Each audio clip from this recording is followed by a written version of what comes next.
to say it has been an interesting last 5-6 days in WWE. As I mentioned in the last segment, talking to Dustin Rhodes, talking about how proud he is of Cody and everything. That was before we knew everything that went down Friday night on SmackDown and then last night on Raw. Man, what a crazy time. And to help me break it all down, joining me on the hotline, my dear friend from HausOfWrestling.com. He is Nick Hausman. Nick, it's good to talk to you. Can you think of a time when WWE had such a I don't know, convoluted reaction to something like this? I mean, you'd have to go back to the Bryan Danielson stuff, right? Yeah. Where everybody wanted him pushed, and then he wasn't pushed, and they forced his way in. It was done really organically. I mean, it feels like they're trying to capture a little bit of that right now with what Cody's doing with Roman and The Rock. It does feel that. I mean, and it's so. It feels like it happened like 2 weeks ago, but we know it just happened this past Friday. Cody shows up on SmackDown seemingly to officially challenge Roman Reigns. He talks about how he's been deliberating. He heard Seth Rollins' plea on Raw last week, and he sought counsel and talks about that title. That's the title that Bruno Sammartino wore and everything. And he wants that title, but he doesn't just want the title. He wants everything. And he says, I'm going to take that title. I'm going to take everything from you, but not at WrestleMania. And he says he sought counsel of one individual in particular, and then music hits. Here comes The Rock. Rock and Cody share a moment. Cody steps out of the ring, and you've got Rock and Roman facing off. And then you get to Monday night. There's not really any resolution. And in fact, now Drew McIntyre's inserted himself into the picture. Of course, he's saying Cody needs to go after Roman so that Drew can go after Seth. What do you make of this whole scenario? And I guess, at the very start of it, is this all intentional? Great question, Stu. I have not been able to decide if this is intentional or if it's all just reactionary. If I had to guess, it feels more reactionary than intentional to me personally. Obviously, we've heard reports from the Observer and Fightful and elsewhere that the decision to have The Rock face Roman Reigns at WrestleMania had been made, by the time the Rumble was happening. So, like, why does Triple H have Cody Rhodes win the Rumble if you're not anticipating CM Punk going down? So where does that leave your Royal Rumble winner on the other side? It felt to me like if Punk had not gotten injured, they were just going to go full speed ahead. But then something happened when Punk went down where, I don't know if they just said, here's the opening, or we got to move the timeline up, or we have to distract from all the Vince McMahon news and get people talking, which is, what I thought they were going to do at the Rumble in a way, which they kind of did with the Cody win. But I even knowing what we know now, if most of what we know now reportedly to be true is true, I don't understand why they didn't just have The Rock win the Rumble. I mean, it just seems like it would have been the moment to do it. It was a simple storyline. You would have taken out all risk of anything standing in the way. Who knows? I don't know. It feels a little thrown together to me right now, but hey, who knows? Could be getting worked. Well, and that's the big question, like you said, if they knew this, and they were talking, this was done as part of the deal for The Rock to join the TKO board of directors, was that he was going to face Roman at Mania, and so like you said, then why have Cody win the Rumble? That doesn't really make any sense, does it, Stu? It doesn't make any sense because they kept saying, the winner of the Royal Rumble will main event WrestleMania.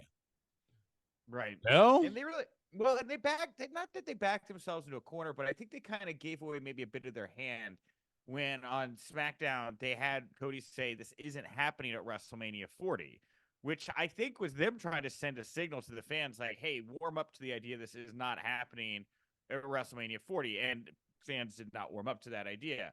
So you're going to have to, Not at all. no, I've heard people say, you do Rock Roman night 1, Cody gets winner night 2. I think that's a very fine idea. Or you could do Cody Roman night 1, winner gets Rock night 2. I think Cody night 2 makes more sense personally to me. Then you look, there's a reason they put Drew McIntyre into this whole situation with Cody and Seth. It seems to me like they're heating up Drew to be the guy that eventually takes on Seth. They're not quite sure what they're going to do with, and again, I'm just speculating, but it doesn't seem like they're not quite sure what they want to do with Cody and the Roman Reigns Rock picture yet. But they are starting to heat up Drew McIntyre. It feels like for the world's title picture on the other side. Well, and that's that's the thing. They announced that they're going to do a press event in Las Vegas. Oh, by the way, Super Bowl 58 happening this coming Sunday. And in fact, all the media, Radio Row is in there. I've done 9 Radio Rows for the Super Bowls. I know how that goes. And now WWE is going to do a press event at T-Mobile Arena in Las Vegas Thursday afternoon, where they say we're going to get some sort of official word, or at least it's been said.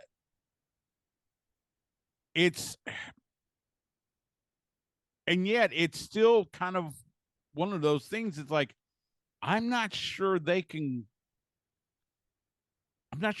win whichever way they go, because if they do go forward with Rock versus Roman, then that means your Royal Rumble winner does not main event WrestleMania.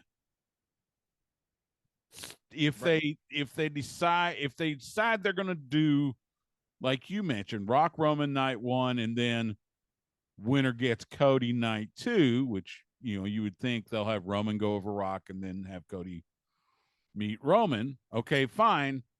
But then that means Bayley, who won the women's Royal Rumble, doesn't get to main event. And oh, by the way, we've got Elimination Chamber coming up in a couple weeks, 2.5 weeks in Australia. And we'll talk about the women's match because we know what that's going to involve. But right now, we have no clue what they're going to do for a men's match. It seems pretty obvious they're going to do something with Sami Zayn, Drew McIntyre, a couple other top. But what's the stakes? I would think Chamber winner faces Rollins at WrestleMania. Okay, which that's fine.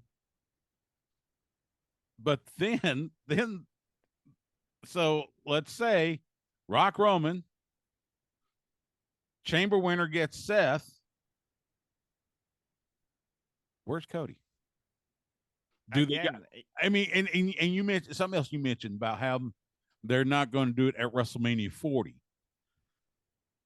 I don't think they can push it to 41. I don't think the fans are going to have the patience.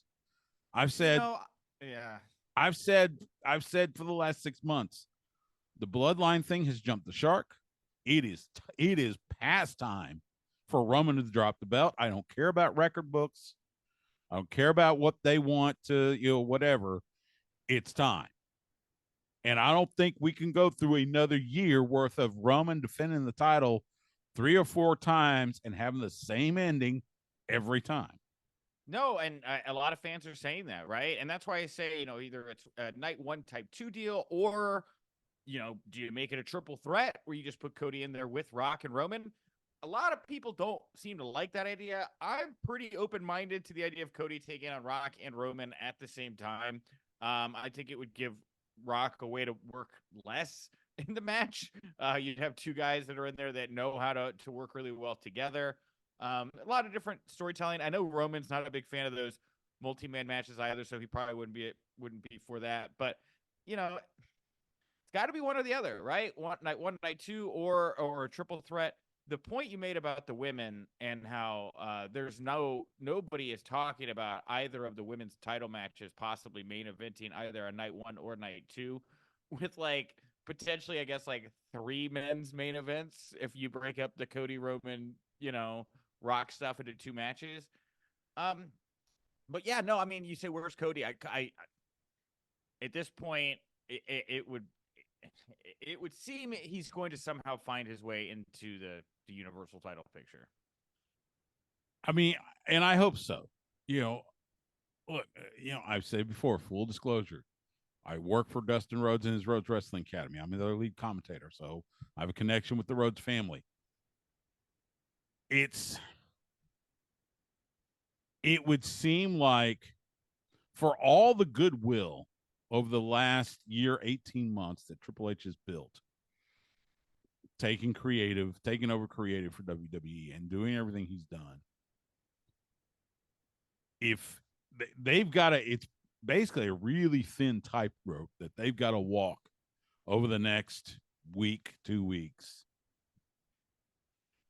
Otherwise, like I said, I think the fans are going to backlash. I think they're going to, it's going to be back to what we used to see back in the day when Vince wanted, some main event. The fans did not want it at all. And Vince was going to say, screw the fans. We're going to go with that main event anyway. Well, and there's a lot of talk about how this isn't necessarily Hunter's call, right? Like Dwayne Right. is on the board of the directors for TKO right now. I mean, I've seen that maybe even Ari Emanuel and like Mark Shapiro were like, no, we want you to put The Rock in the main event of WrestleMania. That's where we're going to make all the money. Which is, look, we have been conditioned for like 40 years that there is just one person that makes all the decisions in WWE's, and we are going to start seeing some art by committee here. It sounds like in the coming years with the way things are put together. And so, look, Hunter is having to do what he needs to do that he's being charged with doing. I do think that it is interesting that right after the TKO merger went through, with about a month or 2 months later, you had CM Punk re-entering the WWE mix, which not everybody in the company obviously was a huge fan of, and there was a lot of talk about how Hunter had gained all of this goodwill with the locker room through a lot of the stuff he'd been doing, and he was gambling it, bringing Punk into the mix. Here, once again, right? Like he's built up all this goodwill capital. People wanted him, the alternative to Vince, but push comes to shove. Look what's happening here, right? So it is interesting just to me to see how the creative structure is coming together here in the wake of the TKO merger. This is the first WrestleMania under TKO. It's weird. It is weird. I just had a thought, and it's crazy. But what do you think of? So they go for it. It's Rock Roman, right? Night 2 main event. They have the match. Roman wins. We assume, and it. By the way, I think we all kind of assume they're not going to put the title on The Rock. So you would assume, one would think, but then again, then again, but let's just say Rock Roman at night 2, Roman gets the victory, and somehow they work something where Cody comes out. Maybe Roman feels like he hadn't been challenged enough. Here comes Cody. It's an impromptu match, and then Cody wins. I don't know. That's not what you want. That's not what you want. As I'm saying that, I'm going, nah, that's not it. It needs to be built up. So, I mean, I think we'll learn more on Thursday afternoon. I would hope so. That's why I'm going to Vegas to find out firsthand what's going down here. Yeah, it will be interesting to see what they do. I've got a lot of friends that are in Las Vegas doing the Radio Row and doing the media stuff for the Super Bowl. I'm sure several of them will be at that event, so it'll be interesting to see what kind of mainstream coverage that gets when it happens on Thursday, because again, all the outlets are out there. So is it the whole T-Mobile Arena? Are they going to fill the whole place up just with free fans and audience and stuff like that? I gotta believe maybe they set it up like they're gonna do, like they would, set up a Raw, and have a big stage, and then maybe cut off act half of it. I gotta imagine like media will have the seating right in front of the stage, and then fans will be in the bowl. I I guess. don't. I'm predicting an absolute madhouse too. I've never heard of anything like that. A free fan and Yeah. media event, free Roman Reigns, Dwayne the Rock Johnson. Oh, Cody will be there. Bianca will be there. I'm It, expecting pan delirium on and Thursday and night. you're in Vegas, and the So Super it's hot. Bowl's in Vegas, Mm-hmm. and you're gonna have all these fans. You got NFL fans, you got wrestling fans, you got all these fans. Yeah, now that thinking of that about that more, I was, when they announced it, I was like, dang gum, this is the time I'm actually not going to be a Radio Row. This would be cool. Now that I'm hearing all that, I'm going, maybe it's a good idea to watch it from a distance. So we'll I'll be in see. the thick of it. I will be thinking of you as you're you're winding your way to T-Mobile. So um we mentioned the women's title match. So Bailey decides, she overhears Asuka and Kairi Sane and Io Sky making fun of her, and Bailey has decided damage control is over. She's choosing Io Sky. They attack her, and then she goes after him with the lead pipe. Um, it felt like we've been waiting for damage control to implode, but when it did, it felt kind of like, eh.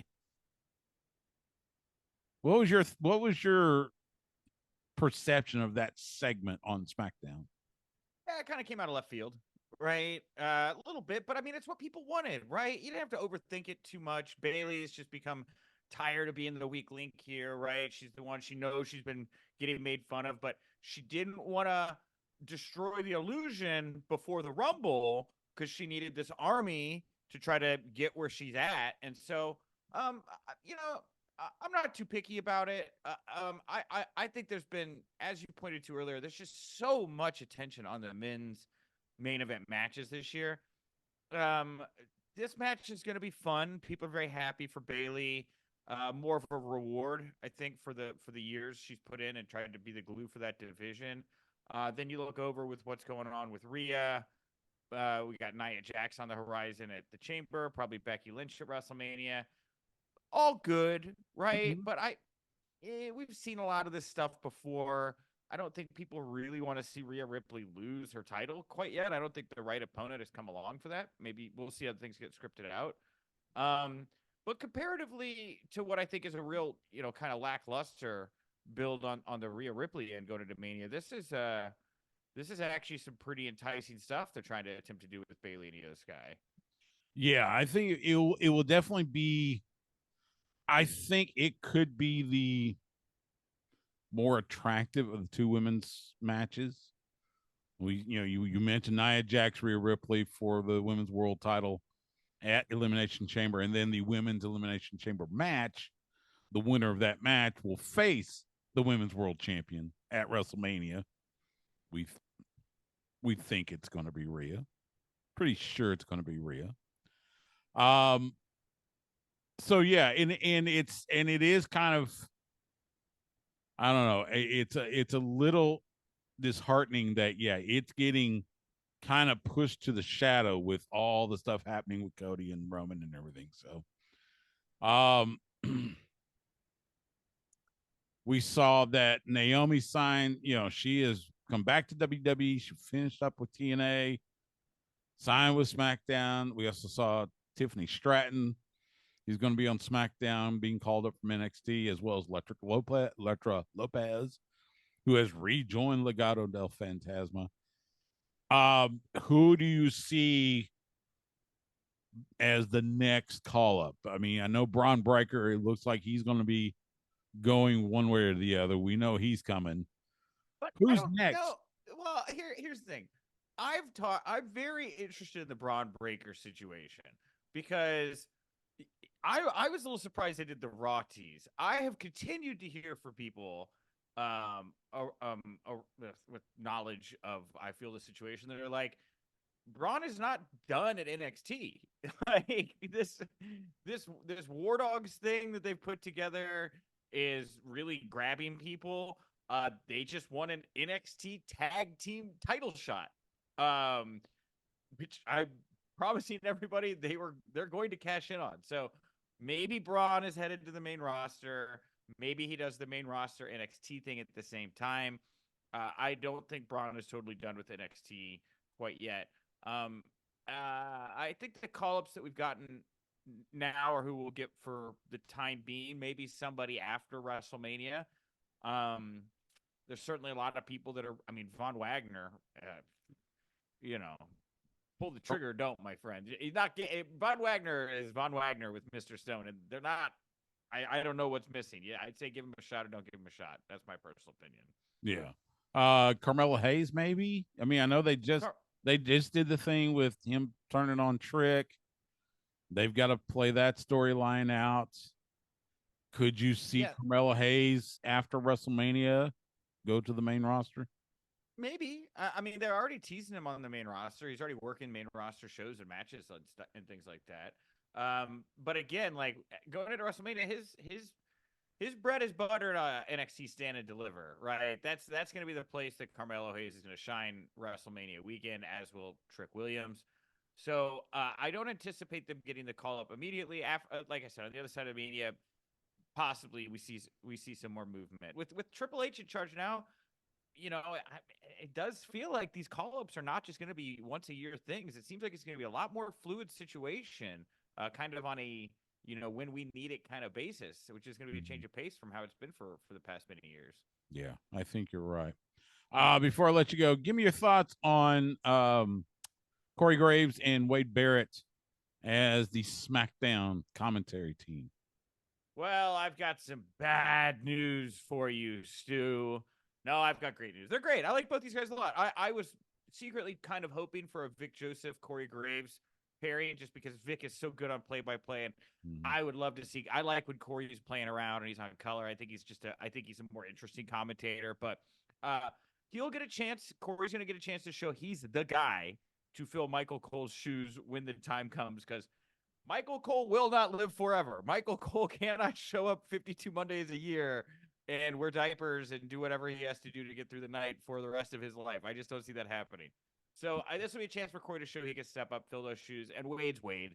Wade, I think, is just very happy to be part of the whole that whole thing, the whole WWE. He's just happy to have a role, be seen, get to have some fun, be around the environment. I think that he's very happy. And when you have somebody that's relaxed and enjoys what they're doing with the experience like that, natural fit, I think him and Corey will knock it out of the park.